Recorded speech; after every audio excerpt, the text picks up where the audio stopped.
Hello students, welcome to Magnet Brains. मैं रूपाली वर्मा। आज जो हम करने जा रहे हैं वो है आपकी क्लास 10th के हिंदी कोर्स बी के फर्स्ट टर्म एग्जामिनेशन का टेस्ट पेपर।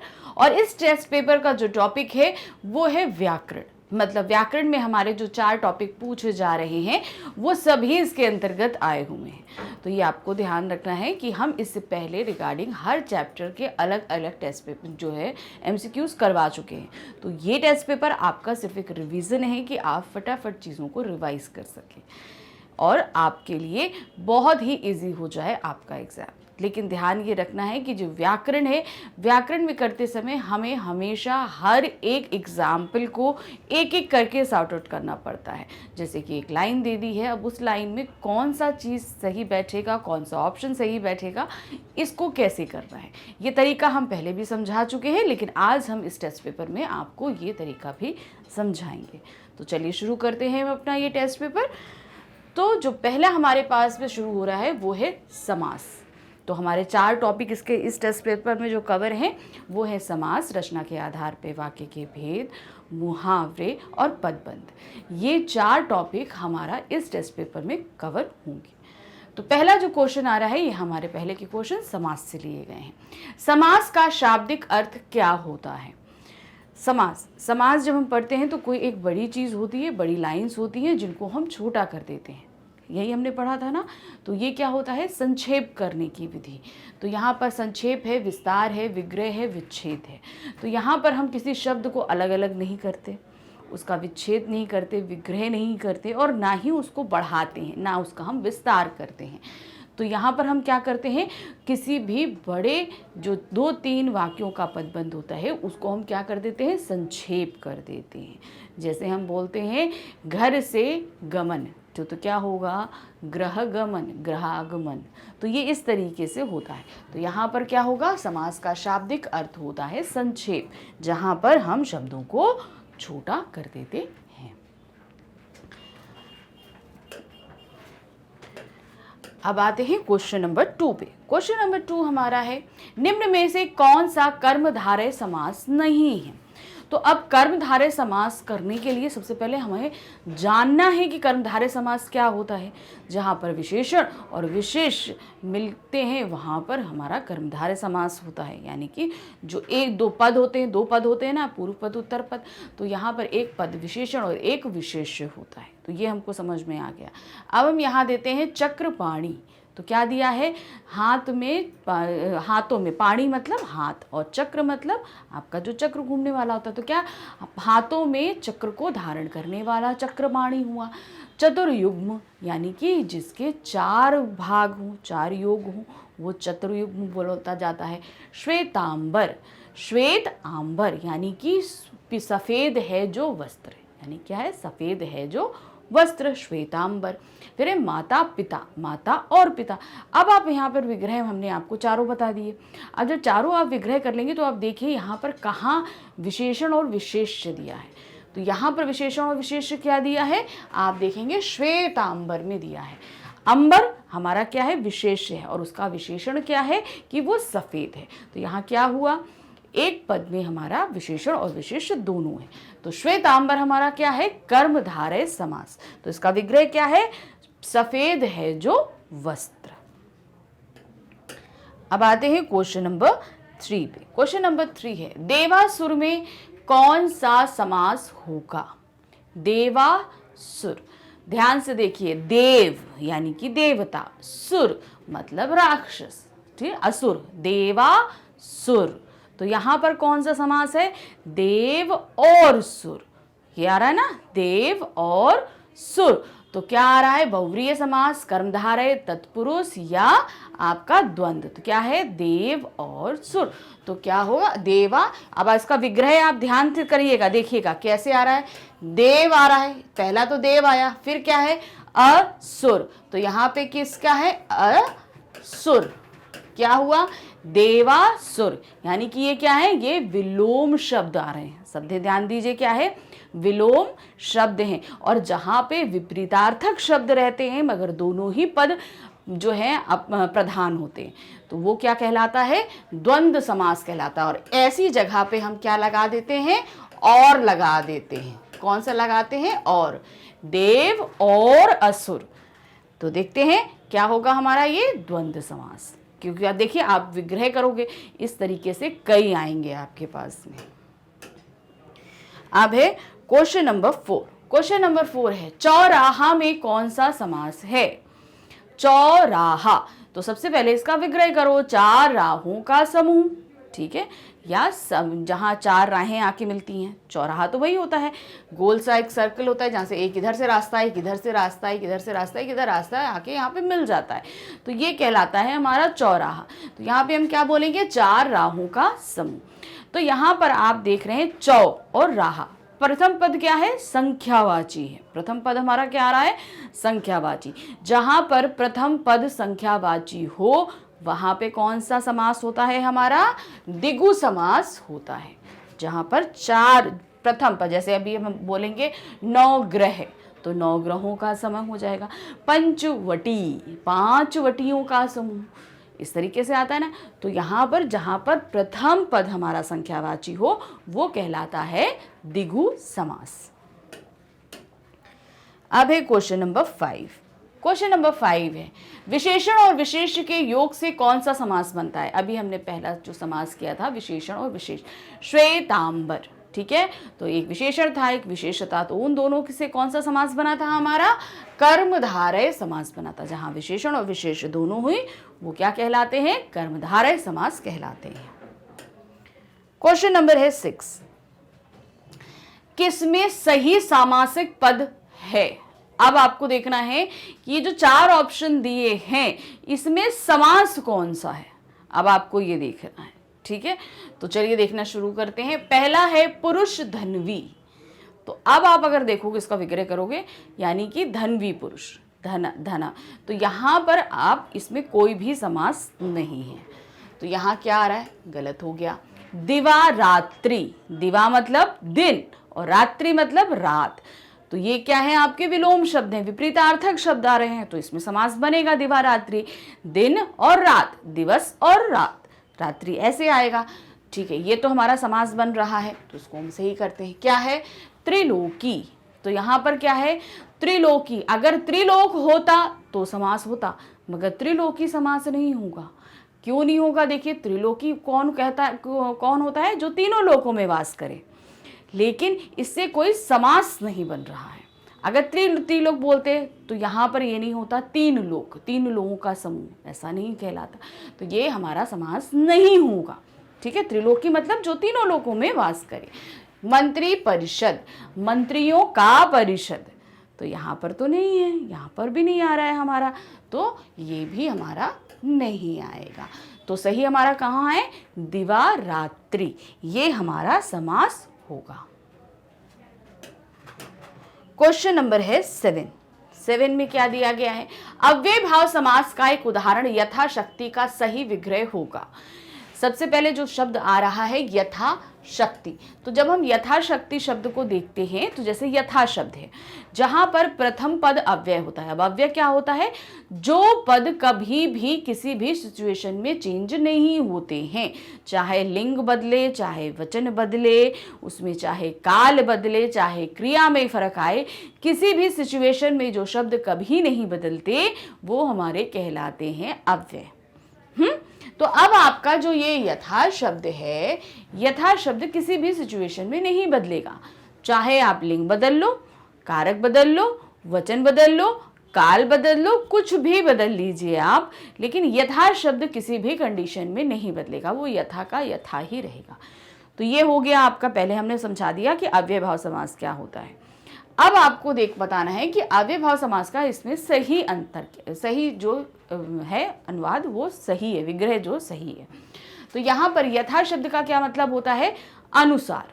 आप बोलते हैं ना यथाशक्ति कार्य करिए, यथा इच्छा कार्य करिए, तो यहाँ पे यथा का मतलब होता है अनुसार। ये हम समझ गए। अब क्या? जैसी शक्ति, जितनी शक्ति, शक्ति के अनुसार, यथा जो शक्ति, तो सही क्या होगा आपका? शक्ति के अनुसार। तो यथा शब्द कहीं पर भी आए तो ध्यान रखिएगा कि यथा का मतलब होता है अनुसार, और जब भी हम विग्रह करेंगे वो पद के आखिरी पद आएगा।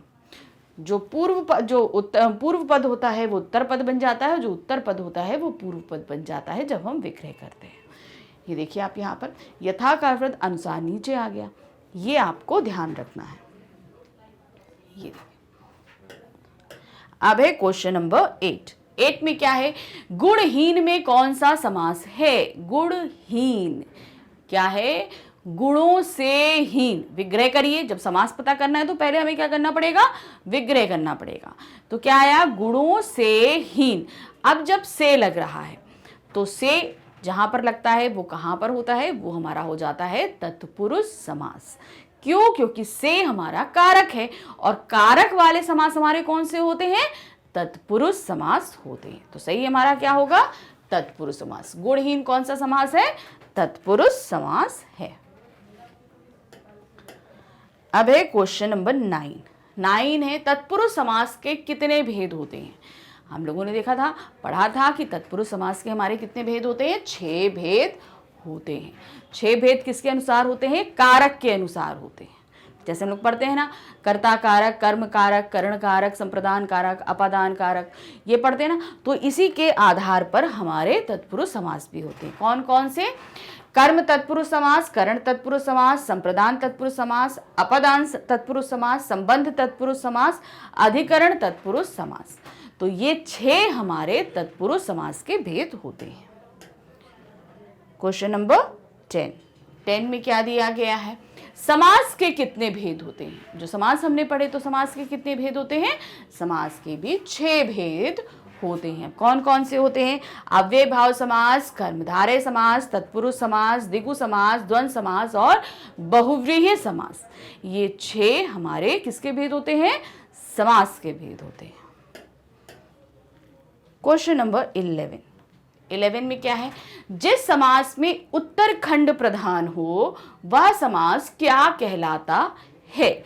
उत्तरखंड मतलब क्या होता है? हमने आपको बताया था ना, पूर्व पद और उत्तर पद, ये 2 हमने बताए थे। तो अब उत्तर पद बाद में, तो बाद वाला पद कौन सा हुआ? उत्तर पद हुआ। तो उत्तर पद में हमारा कौन सा समास में प्रधान होता है? वो होता है तत्पुरुष समास में उत्तर पद प्रधान होता है।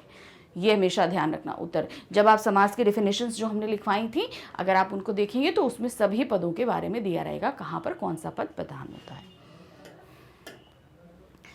क्वेश्चन नंबर है 12 में क्या दिया? जिस समास में दोनों खंड प्रधान हो वह समास क्या कहलाता है?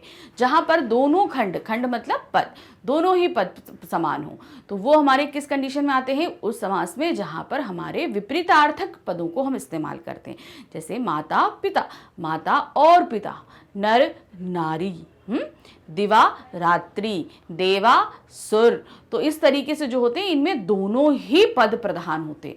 कोई भी जो है प्रधान ये नहीं होता है कि कोई निम्न है, दोनों ही अपनी समान वैल्यू रखते हैं। तो वो समास हमारा क्या कहलाता है? द्वंद्व समास कहलाता है। क्वेश्चन नंबर है 13 में क्या है? जिस समास में दोनों खंड अप्रधान हो वह समास क्या कहलाता है? अभी हमने देखा कि दोनों पद प्रधान होंगे, लेकिन जिसमें दोनों ही पद अप्रधान हो, दोनों ही पद के कोई मतलब नहीं हो, मगर प्रधान कोई तीसरा ही पद प्रधान जो हो जाता है, बन जाता है नया पद, वो कौन सा पद होता है? कैसे हम इसको बताएंगे आपको? जैसे हम बोलेंगे गजानन, ठीक है?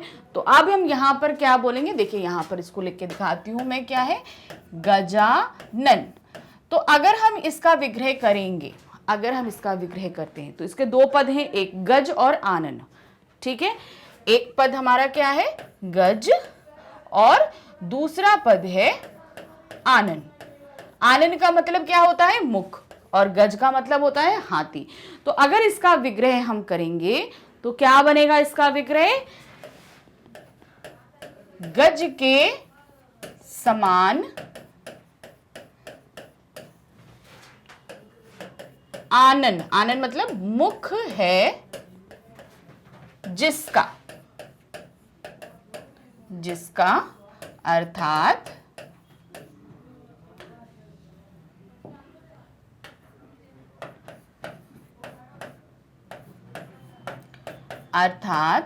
गणेश। तो यहां पर ये पद प्रधान है। क्या प्रधान है? गणेश, जो हमारा नया पद बन रहा है। ये दोनों ही पद हमारे क्या है? अप्रधान हो जाएंगे। मतलब दोनों, गज और आनन का कोई तो मतलब ही नहीं है, उससे तो हम किसी तीसरे की तरफ इशारा कर रहे हैं। तो उस कंडीशन में कौन सा समास होता है? हमारा बहुव्रीहि समास होता है, जहां पर दोनों ही खंड यानी कि दोनों ही पद अप्रधान हो, मगर वो दोनों ही किसी तीसरे पद को प्रधान बना देते हैं, जो मतलब होता है। तो यहां पर क्या है? गज के समान आनन है, जिसका अर्थात गणेश। गणेश के लिए हम गजानन। इसी तरीके से लंबोदर कहिए, लंबोदर भी कौन हुए? गणेश हुए। दशानन हुआ। तो ये सभी किसकी तरफ इशारा कर रहे हैं? ये किसी तीसरे पद की तरफ इशारा करते हैं। तो इस खंड में क्या हो जाता है? बहुव्रीहि समास हो जाता है। अब आते हैं क्वेश्चन नंबर 14।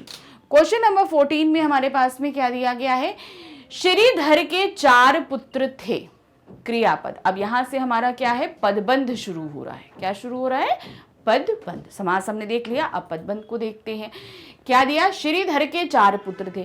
तो अब जो अंडरलाइन वर्ड है, हमें इसका पदबंध बताना है कौन सा है। तो अब श्रीधर क्या है? किसी का नाम है, और नाम हमेशा क्या रहेगा? हमेशा संज्ञा रहता है। तो ये क्या होगा? हमारा संज्ञा पदबंध होगा। श्रीधर किसी व्यक्ति का नाम है, किसी व्यक्ति, वस्तु या स्थान के नाम को संज्ञा कहते हैं। तो ये क्या है? हमारा श्रीधर, ये क्या है? संज्ञा पदबंध है। अब आते हैं क्वेश्चन नंबर 15 पे। 15 क्या है? धीरे चलने वाली गाड़ियां प्रायः देर से पहुंचती हैं। धीरे चलने वाली गाड़ियां प्रायः देर से पहुंचती हैं। अब यहां पर किसके बारे में बात हो रही है? गाड़ी के बारे में बात हो रही है। लेकिन गाड़ी क्या है? वो तो धीरे चलने वाली है। तो अब गाड़ी की क्या बताई जा रही है? विशेषता बताई जा रही है। तो जहां पर हम संज्ञा की विशेषता बताते हैं, गाड़ियां क्या है? संज्ञा। संज्ञा की विशेषता क्या है? कि वो धीरे चलने वाली है। तो वो शब्द पद क्या हमारे कहलाते हैं?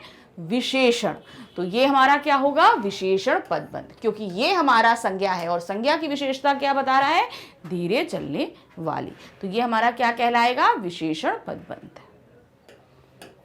अब आते हैं क्वेश्चन नंबर 16। 16 है, अकलमंदी दिखते हुए आपने बालक को गिरने से बचा लिया। क्या है? अकलमंदी दिखाते हुए आपने बालक को गिरने से बचा लिया। अंडरलाइन वर्ड हमारा क्या है? अकलमंदी दिखाते हुए आपने। तो ये किसके बारे में बात हो रही है? किसके बारे में बात हो रही है? आपने के बारे में। अब आपने शब्द क्या है? ये एक सर्वनाम है। ठीक है, सर्वनाम। क्यों? क्योंकि ये संज्ञा। अब आपने कोई व्यक्ति ही है, लेकिन उस व्यक्ति का नाम नहीं दिया, उसकी जगह जो शब्द का इस्तेमाल किया वो क्या हुआ? सर्वनाम हो गया। तो ये हमारा क्या है? सर्वनाम पदबंध है। यहां क्यों? क्योंकि हम आपने के बारे में बात कर रहे हैं। क्वेश्चन नंबर है 17। वह दिवाली के उत्सव के लिए अपने दोस्त के साथ अपने घर चला गया। अब अंडरलाइन वर्ड क्या है? के साथ। ठीक है, अब ये जो के साथ शब्द है, इसको आप ध्यान से देखिए। क्या दिया? अगर हम यहां पर लिंग बदल दें, आपके वचन बदल दें, काल बदल दें, मगर के साथ का के साथ ही रहेगा। ये बदलता नहीं, तब्दील नहीं होता। तो ये जो के साथ शब्द है, जब ये बदलता नहीं है, तब वो क्या कहलाते हैं? जो शब्द पदबंध किसी भी सिचुएशन में चेंज नहीं होते हैं, वो क्या कहला देते हैं हमारे? वो हमारे अव्यय कहलाते हैं। तो के साथ शब्द हमारा क्या होगा? अव्यय पदबंध होगा। क्योंकि के साथ आप अभी बोल दो, वह दीपावली के उत्सव के लिए अपने दोस्त, अब वो बोलेगा वो दीपावली के उत्सव के लिए अपनी दोस्त के साथ। अब अपने की जगह अपनी, हमने पुल्लिंग बदली, पुल्लिंग से स्त्रीलिंग कर दिया। अब हम वहां पे अगर हम वचन बदल दें, दीपावली के उत्सव के लिए वो सभी अपने दोस्त के साथ। अब देखिए, अपने दोस्त, यहाँ पर हमने क्या? वो सभी, हमने यहाँ वचन बदल दिया, लेकिन के साथ तो के साथ ही रहा, उसमें कोई बदलाव नहीं हुआ। तो जो शब्द लिंग वचन काल के हिसाब से बदलते नहीं हैं, वो अव्यय कहलाते हैं। तो ये हमारा क्या होगा? अव्यय पदबंध होगा। क्वेश्चन नंबर है 18। 18 में क्या है? पत्थर भारी होने के कारण नदी में डूब गया। अब डूब जाना क्या है? डूब जाना क्या है? ये तो क्रिया है। तो सिंपल सीधी सी बात, डूब गया यानी कि ये क्या हुआ? हमारा क्रिया पदबंध होगा। ये हमारा क्या कहलाएगा? क्रियापद बंध कहलाएगा। अब है क्वेश्चन नंबर 19 में क्या है, इतनी लगन से काम करने वाला मैं असफल नहीं हो सकता। अब क्या बोल रहे हैं, इतनी लगन से काम करने वाला मैं असफल नहीं हो सकता। अंडरलाइन वर्ड क्या है, इतनी लगन से काम करने वाला मैं। अब किसके लिए बात हो रही है, मैं के लिए बात हो रही है। किसके लिए बात हो रही है, मैं के लिए बात हो रही है। अब मैं की क्या बात बता रहे हैं, इतनी लगन से काम करने वाला। काम करना क्रिया है और उसकी विशेषता क्या बता रहा है, लगन से काम करना। तो यहां पर क्रिया की विशेषता बताई जा रही, किसकी बताई जा रही है, क्रिया की विशेषता बताई जा रही। तो यहां पर क्या होगा हमारा, क्रिया विशेषण पदबंध। जो पदबंध हमारे क्रिया की विशेषता को बताते हैं वो क्या कहलाते हैं, क्रिया पदबंध कहलाते हैं। क्वेश्चन नंबर है 20 में क्या दिया है, जख्मी सिपाही होने के कारण धीरे धीरे चलते हुए सुरक्षित स्थान पर पहुंचा। क्या हुआ, सिपाही जख्मी होने के कारण धीरे धीरे चलते हुए सुरक्षित स्थान पे पहुंचा। अंडरलाइन वर्ड है धीरे धीरे चलते हुए। अब क्या है यहां पर, चलना। चलना क्या है, क्रिया। क्रिया की विशेषता क्या है, धीरे धीरे। तो यहां पर किसके बारे में, हमने धीरे धीरे चलते, तो किसके बारे में बात हुई, ये क्रिया विशेषण के बारे में बात हुई। क्यों, क्योंकि ये क्रिया की विशेषता को बता रहा है। तो यहां पर क्या होगा हमारा, क्रिया विशेषण पदबंध होगा यहां पर। अब आते हैं क्वेश्चन नंबर 21 पे। 21 है, वह तेज तेज दौड़ते हुए घर पहुंचा। अब देखिए यहां पर भी वही चीज है, तेज तेज दौड़ते हुए। दौड़ना क्रिया है, उसकी विशेषता क्या है, तेज तेज दौड़ते हुए। तो यहां पर क्या होगा हमारा, क्रिया विशेषण पदबंध, क्योंकि यहां पर क्रिया की विशेषता को बताया जा रहा है। क्वेश्चन नंबर है 22 क्या है, प्रवीण ने कहा कि अगर उसने पूरे साल मेहनत की होती तो वह जरूर अच्छे अंक लाता। अब अंडरलाइन वर्ड है, क्या है, कहा कि अगर। अब यहां पर कहा कि अगर आप इन सभी को ध्यान से देखेंगे तो इनमें किसी भी तरह के बदलाव की गुंजाइश नहीं है। कैसे, अगर हम इसमें लिंग बदल दें, वचन बदल दें और काल बदल दें तो ये ना कहा बदलेगा, ना की बदलेगा, ना अगर बदलेगा। ये शब्द जैसे के तैसे ही रहेंगे, इनमें कोई बदलाव नहीं होगा।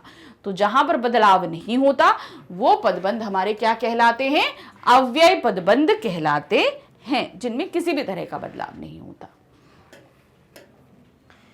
क्वेश्चन नंबर है 23, मजदूर लोग सुबह से शाम तक लगातार काम करते हैं, तब जाकर उनके घर में खाना पकता है। अब यहां पे क्या दिया है, सुबह से शाम। अब हम बोल दें स्त्रियां सुबह से लेकर शाम तक काम करती हैं। अब देखिए यहां हमने लिंग बदल दिया, वचन भी कर दिया, बदल दिया। या हम बोले मजदूर सुबह से शाम तक काम करते हैं, तो यहां पर किसी भी तरह का बदलाव नहीं हो रहा है। किसमें नहीं हो रहा है, सुबह से शाम तक में। तो इसलिए जहां बदलाव नहीं होता है वहां पर क्या होता है, हमारा अव्यय पदबंध होता है। तो सुबह से शाम जो अंडरलाइन वर्ड है वो हमारा क्या होगा, अव्यय पदबंध होगा। अब है हमारे पास क्वेश्चन नंबर 24 में क्या दिया गया है, गरीब माँ बाप अपना डैश कर बच्चों को पढ़ाते हैं और वे चिंता नहीं करते, रिक्त स्थान की पूर्ति सटीक मुहावरे से कीजिए। अब यहाँ पे हमारा तीसरा टॉपिक मुहावरे शुरू हो रहा है। देखिए पहला हमने समास किया, उसके बाद पदबंध किया। अब जो हम करने जा रहे हैं ये हमारा क्या है, मुहावरे। मुहावरे में क्या दिया है, अब आपके सामने दिया है, गरीब माँ बाप अपना डैश काट कर बच्चों को पढ़ाते हैं।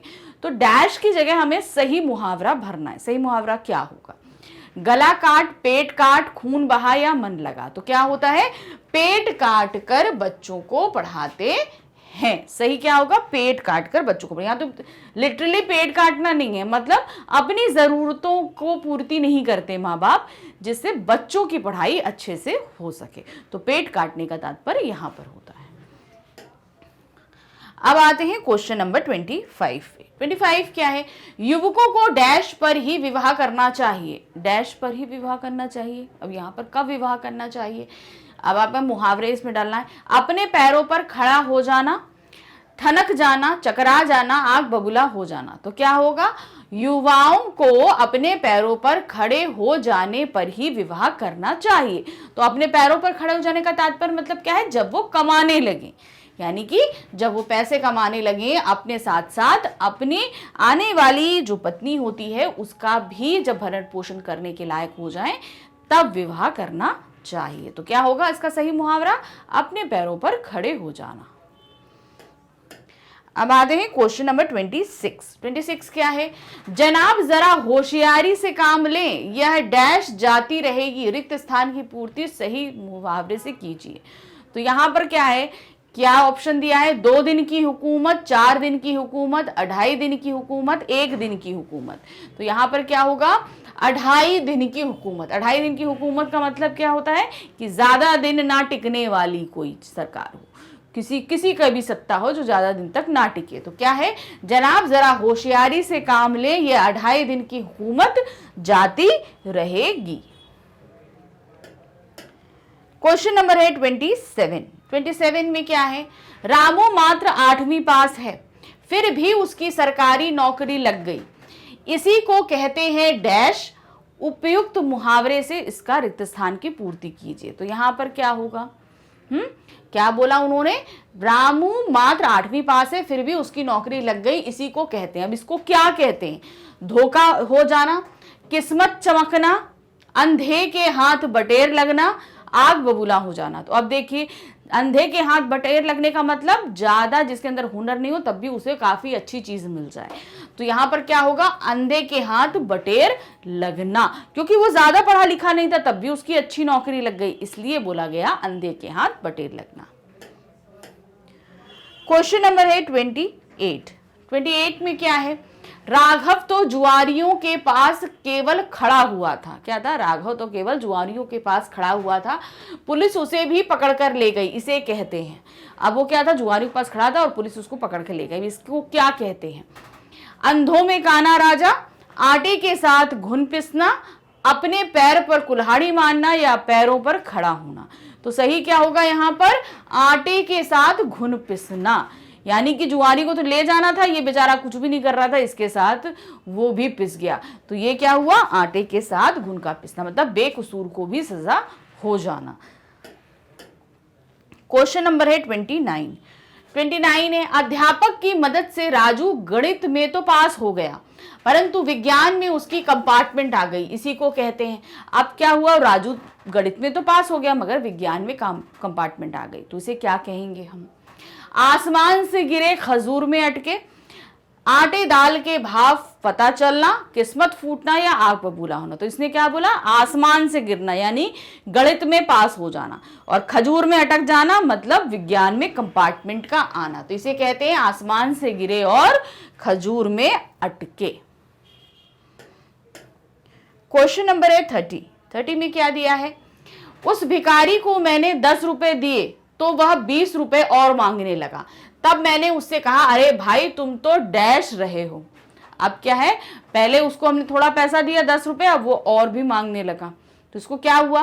उंगली पकड़कर बाजू पकड़ना, उंगली पकड़कर पहुंचा पकड़ना, उंगली पकड़कर पैर पकड़ना या उंगली पकड़कर हाथ पकड़ना।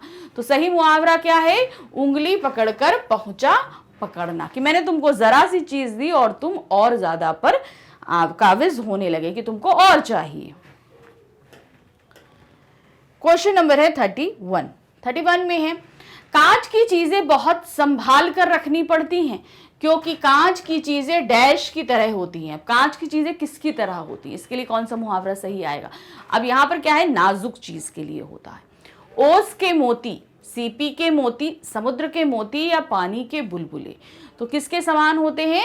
ओस के मोती के समान। अब ओस के मोती के लिए क्यों इस्तेमाल किया? अब ओस का जो मोती होता है जब ठंडक रहती है तब तक वो रहता है, मतलब जब तक हम कांच के सामान को संभाल के रखते हैं तब तक वो सलामत है। लेकिन जैसे ही धूप पड़ती है ओस के मोती, यानी कि हम जरा सा भी कड़क हुए कांच के बर्तन के साथ वो टूट जाएगा। जैसे ओस के ऊपर क्या होता है कि जैसे ही धूप पड़ी वो तुरंत वेपरेट हो जाता है, उड़ जाता है ना, खत्म हो जाता है। तो इसीलिए क्या कहा? कांच के समान किसके समान होते हैं? ओस के मोती के समान होते हैं। Question number 32। 32 में क्या है? राजू बातें तो राजाओं की सी करता है पर उसके पास डैश है, उपर्युक्त मुहावरे से रिक्त स्थान की पूर्ति कीजिए। क्या है? पर उसके पास डैश है, क्या है? कुछ भी ना होना, दमड़ी ना होना, फूटी कौड़ी ना होना, कफन को कौड़ी ना होना। यानी कि बातें बड़ी बड़ी करता है मगर उसके पास कफन को कौड़ी भी नहीं है। मतलब बातें बड़ा कर रहा है और अगर उसको जरा सी कोई चीज खरीदे तो उसके पास पैसा बिल्कुल भी नहीं है। क्वेश्चन नंबर है 33 में है 1857 की लड़ाई में रानी लक्ष्मीबाई ने अंग्रेजों को डैश दिया था। अब क्या दिया था, इसकी जगह मुहावरे करना है, मुहावरा हमको भरना है। क्या है, खीरे ककड़ी की तरह काटना, एक पंथ दो काज, मूली की तरह काटना, सब्जियों की तरह काटना। तो देखिए इसमें दो मुहावरे हैं, ठीक है, एक ये मुहावरा है, एक ये मुहावरा। ये दोनों तो मुहावरे हैं ही नहीं हमारे, ठीक है, ऐसा कोई मुहावरा ही नहीं होता। तो अब यहां पर क्या आएगा सही बात, 1857 की लड़ाई में रानी लक्ष्मीबाई ने अंग्रेजों को खीरे ककड़ी की तरह काट दिया था। मतलब पूरा जैसे गाजर में सलाद काटते ना, खट खट खट खट खट खट, तो अंग्रेजों को इसी तरीके से उन्होंने काट दिया। तो सही क्या है, खीरे ककड़ी की तरह काटना, ये मुहावरा सही आएगा। क्वेश्चन नंबर 34 में क्या दिया है, अब यहां से हमारा चौथा टॉपिक वाक्य शुरू होता है।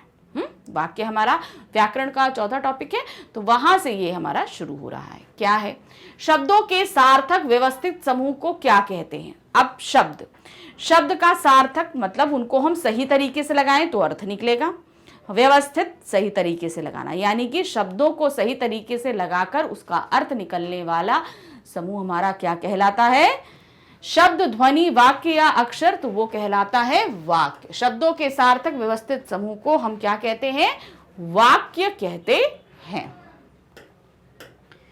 अब है क्वेश्चन नंबर 35 में हमारे पास में क्या दिया गया है, मनुष्यों के विचारों को पूर्णता से प्रकट करने वाले पद समूह को क्या कहते हैं। क्या है, मनुष्यों के विचारों को पूर्णता से प्रकट करने वाला पद समूह क्या होता है। अब हमारे विचार हैं, अब हम अपने विचार आप तक पहुंचा रहे हैं।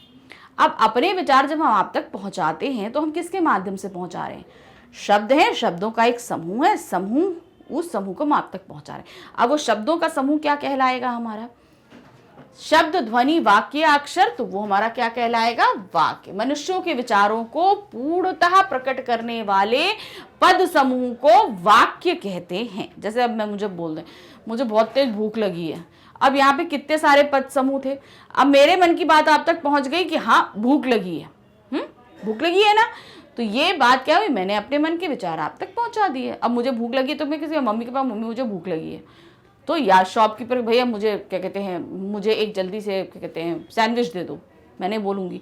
तो अब मेरे मन के विचार शॉपकीपर तक पहुंच गए कि इनको भूख लगी है, इनको सैंडविच चाहिए, तो उसने मुझे सैंडविच दे दिया। तो ये इस तरीके से होगा। ये देखिए, मनुष्यों के विचारों को पूर्णता से प्रकट करने वाले पद समूह या सार्थक पद समूह को वाक्य कहते हैं। क्वेश्चन नंबर है 36 में क्या दिया है, वर्णों के व्यवस्थित समूह को क्या कहते हैं।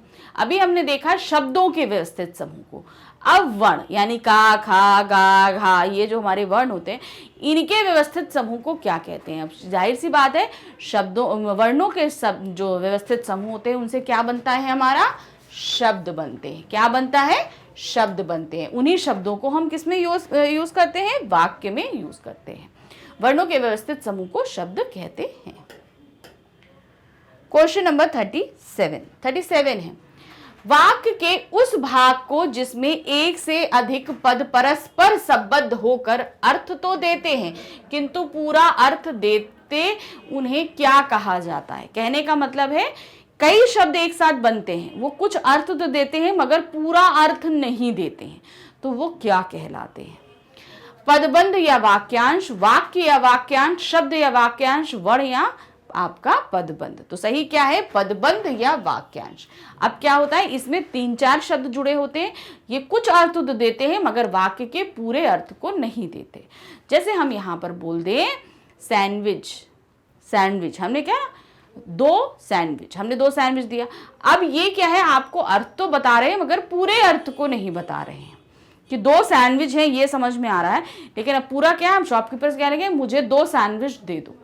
तो यहां पर जो 2 सैंडविच आया, ये क्या है, ये पदबंध है, ठीक है, ये क्या हुआ, हमारा संज्ञा पदबंध हुआ। ये इस तरीके से। तो ऐसे पदबंध क्या कहलाते हैं हमारे, जहां पर पूर्ण वाक्य प्रकट नहीं कर रहे हैं मगर आंशिक अर्थ को पद प्रकट जरूर करते हैं, ये हमारे कहलाते हैं पदबंध या वाक्यांश। क्वेश्चन नंबर है 38 में क्या है, वाक्य में किसको नहीं होना चाहिए। जब हम वाक्य बनाते हैं तो उसमें क्या चीज नहीं होनी चाहिए, आकांक्षा, योग्यता, क्रम या अयोग्यता। तो क्या चीज नहीं होनी चाहिए, किसी भी वाक्य में नहीं होनी चाहिए, वो है अयोग्यता। आकांक्षा तो होती है कि हम कोई बात प्रकट कर रहे हैं, आकांक्षा व्यक्त कर रहे हैं, योग्यता होनी चाहिए, वो भी होता है, क्रम भी, लेकिन किसी भी वाक्य में अयोग्यता को प्रकट नहीं करना चाहिए। वाक्य में आकांक्षा, योग्यता और क्रम का होना आवश्यक है, वाक्य में अयोग्यता नहीं होनी चाहिए। क्वेश्चन नंबर है 39 क्या है, ऐसे पद समूह जिनका अपना अर्थ हो, जो एक वाक्य का भाग हो, जिनमें उद्देश्य और विधेय हो, क्या कहलाता है। अब ये क्या बोल रहे हैं कि ऐसे जो अर्थ हो, मतलब जिनका अपना अर्थ हो, जिनका अपना अर्थ होता है, जिनमें उद्देश्य और विधेय हो, क्या कहलाता है। मतलब उद्देश्य विधेय भी होगा, उनका अपना एक अर्थ भी होगा, मगर तब भी वो वाक्य का सिर्फ एक ही अंश होता है, पूर्ण वाक्य नहीं होता। तो क्या कहलाते हैं वो कहलाते हैं उपवाक्य। जैसे हम बोल दें, मैंने कहा कि मुझे भूख लगी है, तो अब यहां पर मुझे भूख लगी है, ठीक है, क्या हो रहा, मुझे भूख लगी है, ये उपवाक्य है। मैंने कहा कि ये क्या होगा, ये मुख्य वाक्य होगा। तो ये हमारा क्या हो जाएगा, आश्रित वाक्य और उपवाक्य। तो इस तरीके से हम चलते हैं। तो हमारा क्या है, यहाँ पर उसने ये तो बताया मुझे भूख लगी है, ये कुछ अर्थ भी प्रकट कर रहा है, लेकिन ये संपूर्ण वाक्य नहीं है और वाक्य का एक अंश मात्र है। तो ये क्या कहलाते हैं, उपवाक्य कहलाते हैं। ऐसे पद समूह जिनका अपना अर्थ हो, जो एक वाक्य का भाग हो और जिसमें उद्देश्य और विधेय हो, उसे उपवाक्य कहा जाता है। उपवाक्य के प्रारंभ में अधिकतर की, जिससे, ताकि, जो, ज्यों, त्यों, जितना, क्योंकि, यदि, चूंकि, यद्यपि, जब, जहां इत्यादि शब्द इस्तेमाल करते हैं। जैसे मैंने अभी बोला, क्या, मैंने कहा कि मुझे भूख लगी है, तो कि भूख लगी है, ये क्या है, उपवाक्य होगा। अब आते हैं क्वेश्चन नंबर 40 पे। 40 हमारा क्या है, उपवाक्य कितने प्रकार के होते हैं। अब उपवाक्य कितने प्रकार के हमारे होते हैं, 3, 4, 2, 5। तो कितने प्रकार के होते हैं, 3 प्रकार के होते हैं। पहला क्या है, संज्ञा उपवाक्य, फिर उसके बाद होता है हमारा विशेषण उपवाक्य, फिर क्रिया विशेषण उपवाक्य। ये 3 हमारे उपवाक्य होते हैं। क्वेश्चन नंबर 41 में है, इनमें से कौन उपवाक्य का भेद नहीं है। अब क्या पूछ रहे हैं, जो उपवाक्य का भेद नहीं है। संज्ञा उपवाक्य, विशेषण उपवाक्य, क्रिया विशेषण उपवाक्य, सर्वनाम उपवाक्य। जो नहीं है वो क्या है, सर्वनाम, क्योंकि हमारे तो उपवाक्य के 3 भेद हैं, संज्ञा उपवाक्य, विशेषण उपवाक्य, क्रिया विशेषण उपवाक्य, सिर्फ 3 होते हैं। संज्ञा उपवाक्य कोई भी भेद नहीं होता है। क्वेश्चन नंबर है 42 में क्या है, जो आश्रित उपवाक्य संज्ञा की तरह प्रयुक्त होते हैं तो उसे कौन सा उपवाक्य कहते हैं। मतलब जो संज्ञा की तरह इस्तेमाल किए जा रहे हैं, तो जाहिर सी बात है वो क्या कहलाएंगे, संज्ञा उपवाक्य, क्योंकि उन्हें हम संज्ञा की तरह इस्तेमाल कर रहे हैं, तो वो क्या कहलाएंगे, हमारे संज्ञा उपवाक्य कहलाते हैं। जो उपवाक्य संज्ञा की तरह प्रयुक्त होते हैं उसे संज्ञा उपवाक्य कहते हैं। संज्ञा उपवाक्य की पहचान है कि क्या है, कि इस उपवाक्य के पूर्व की लगा होता है। जैसे राम ने कहा कि मैं पढ़ूंगा, अतः इस वाक्य में संज्ञा उपवाक्य। तो इसकी पहचान ही क्या है, कि जहां पर की अव्यय लगा हो वो हमारा क्या है, संज्ञा उपवाक्य है। क्वेश्चन नंबर है 43 क्या है, मैं जानता था कि सुमन अवश्य आएगी, वाक्य में कौन सा उपवाक्य। जैसे अभी हमने बताया, जहां पर की लगा होता है, जहां की लगा होता है सिंपल, वहां पे कौन सा उपवाक्य होगा, हमारा संज्ञा उपवाक्य होगा। मैं जानता था कि सुमन अवश्य आएगी, रेखांकित वाक्य में संज्ञा उपवाक्य है। क्वेश्चन नंबर है 44 क्या है, रचना या बनावट की दृष्टि से वाक्य के कितने भेद होते हैं। जो हमारा टॉपिक है रचना या बनावट के आधार पर इसमें वाक्य के कितने भेद होते हैं। तो हमने कितने भेद पढ़े हैं, हमने 3 भेद हमारे पढ़े हैं। सरल वाक्य, संयुक्त वाक्य और मिश्रित वाक्य, ये 3 हमारे भेद होते हैं। क्वेश्चन नंबर है 45 में है, सोहन क्रिकेट खेलता है, रचना के आधार पर वे वाक्य का भेद बताइए। अब यहाँ पर एक सेंटेंस दिया है, सोहन क्रिकेट खेलता है, तो आप यहाँ पर देख रहे हैं सिंपल एक क्रिया घटित हो रही है, इसमें उद्देश्य है, विधेय है और इसमें कोई भी चीज नहीं है। यहाँ पे आप देख रहे हैं सिंपल एक ही वाक्य, तो जहां पर एक ही वाक्य रहता है, एक उद्देश्य होता है, एक विधेय होता है, तो वहां पर कौन सा वाक्य होता है? हमारा सरल वाक्य होता है। तो सोहन क्रिकेट खेलता है, ये कौन सा वाक्य है? सरल वाक्य होगा। क्वेश्चन नंबर है 46, जिस वाक्य में एक से अधिक उपवाक्य से जुड़े हों परंतु उनमें एक प्रधान उपवाक्य हो तथा दूसरा आश्रित उपवाक्य हो तो उसे कौन सा वाक्य कहते हैं?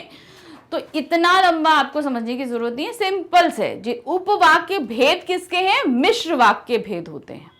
ठीक है, किसके भेद होते हैं? मिश्र वाक्य भेद होते हैं। तो जाहिर सी बात है कि उपवाक्य संयुक्त वाक्य में नहीं आएंगे, ना सरल में आएंगे। तो ये भेद किसके हुए?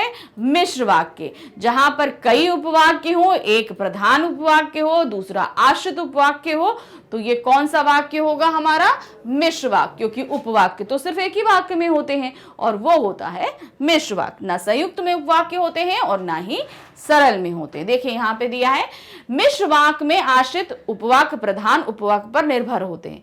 मिश्र वाक्य योजकों से युग्मों को जैसा वैसा जो सो जिसकी उसकी जहां वहां जहां जब तब जैसी वैसी यदि तो जब तक तब तक जिन्हें उन्हें आदि से जुड़े होते हैं। तो जब इस तरीके से आश्रित और उदाहरण होते हैं तो ये हमेशा युग्मों से जुड़े रहते हैं, जैसा करोगे वैसा भरोगे, इस तरीके से जुड़े रहते हैं। क्वेश्चन नंबर है 47 है, निम्नलिखित किस वाक्य में सरल वाक्य नहीं है? हमारे पास 4 दिए गए, इसमें आपको बताना है सरल वाक्य किसमें नहीं है। पहला, उसे रिपोर्ट लिखवाने थाने जाना था।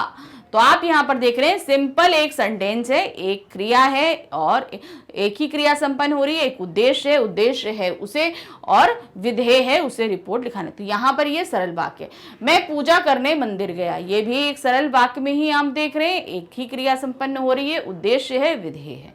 फिर है, क्रिकेट जीतते ही कप्तान खुश हो गया। तो यहाँ पे भी आप देख रहे हैं कि सिंपल एक ही वाक्य दिया गया है, एक उद्देश्य है, एक विधेय है और क्रिया साधारणतः संपन्न हो रही है। आखिरी है, कप्तान ने क्रिकेट जीता इसलिए वह खुश हो गया। अब आप यहाँ देखेंगे कि यहाँ पर 2 वाक्य हैं, कप्तान ने क्रिकेट जीता, खुश हो गया, 2 हैं और ये बीच में एक अव्यय से जुड़ा हुआ है। तो ये हमारा क्या है? ये हमारा संयुक्त वाक्य है। तो क्या सही है? ये हमारा सरल वाक्य नहीं है, ये कहलाएगा क्या? संयुक्त वाक्य कहलाएगा। क्वेश्चन नंबर है 48 में क्या है? आज बारिश होने की संभावना है, मिश्र वाक्य में बदलिए। ये एक सिंपल सरल वाक्य है कि आज बारिश होने की संभावना है, इसे हमें मिश्र वाक्य में बदलना है। मिश्र वाक्य हमें क्या करना है? सबसे पहले तो हमें एक वाक्य को 2 वाक्यों में बदलना है, फिर एक वाक्य को दूसरे वाक्य पे डिपेंड कर देना है। ये नियम है हमें मिश्र वाक्य का बनाने के लिए। और इसमें पहला वाक्य हमारा अधूरा रहेगा, ये ध्यान रखना। संयुक्त वाक्य में हम प्रथम वाक्य जो होता है उसे पूर्ण करते हैं, मगर मिश्र वाक्य में हम पहले वाक्य को अपूर्ण रखते हैं, यानी डिपेंड करना है ना, तो हमें अपूर्ण रखना पड़ेगा। तो चलिए देखते हैं यहाँ पे क्या है। आज बारिश हो सकती है, तो ये तो सिंपल हम देख रहे हैं कि ये तो सरल वाक्य है, तो गलत है। आज बारिश और तूफान आने की संभावना है, तो ये भी सरल वाक्य है, सिंपल एक सरल वाक्य में है। संभावना है कि बारिश और तूफान आएंगे, तो यहां पर आप देख रहे हैं संभावना है कि आज है कि बारिश और तूफान आए। तो यहां पर आप तूफान, ये है तो हमारा मिश्र वाक्य, आप देख रहे हो ये हमारा मिश्र वाक्य है, लेकिन इसमें एक मिस्टेक है, तूफान की बात करी जा रही है जबकि हमारे मेन सेंटेंस में तूफान नहीं है, सिर्फ बारिश की संभावना जताई जा रही, इसलिए ये वाक्य गलत हो जाएगा। ठीक है, नेक्स्ट आए, संभावना है कि आज बारिश हो, ये सही है। क्यों? क्योंकि हमें बारिश की तो संभावना थी, तूफान की संभावना तो जताई ही नहीं गई है। तो यहां पर सही कौन सा है? संभावना है कि आज बारिश हो। ये दोनों ही हमारे मिश्र वाक्य हैं, लेकिन बनाने में अगर हम देखेंगे तो वो इस तरीके से आएगा। ये देखिए सही होगा। अब है हमारे पास क्वेश्चन नंबर 49 में क्या दिया गया है, गरीब को लूटने के अतिरिक्त उसने उसकी हत्या कर दी, संयुक्त वाक्य में बदलिए। अब यहाँ पर क्या है, आप यहाँ पर देख रहे हैं गरीब को लूटने के अतिरिक्त उसने उसकी हत्या कर दी, एक मिश्र वाक्य है और मिश्र वाक्य को हमें संयुक्त वाक्य में बदलना है। पहला वाक्य जो हमारा क्या है, अपूर्ण है, उसको पूर्ण करेंगे और उसके बाद हम देखेंगे कि सही है कि नहीं। सॉरी, उसने गरीब को लूटकर हत्या कर दी, तो ये तो सरल वाक्य है, ये हमारा संयुक्त नहीं है। उसने गरीब के साथ लूटपाट करी, ये भी हमारा क्या है, सरल वाक्य है, ये भी नहीं होगा। उसने ना केवल गरीब को लूटा बल्कि उसकी हत्या भी कर दी, तो यहां पर क्या है, आप ये देख रहे हो कि ये हमारा क्या होगा, संयुक्त वाक्य होगा।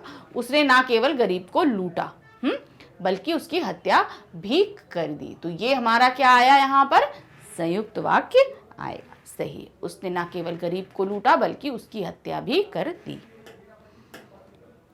क्वेश्चन नंबर है 50 में क्या दिया गया है, गिलास नीचे गिरा और टूट गया, वाक्य का सरल रूप होगा। अब हमें क्या करना है, ये संयुक्त वाक्य है और इसे हमें सरल वाक्य में बदलना है। गिलास नीचे गिरा और टूट गया, ये अभी भी संयुक्त वाक्य में ही है, तो ये हमारा नहीं होगा।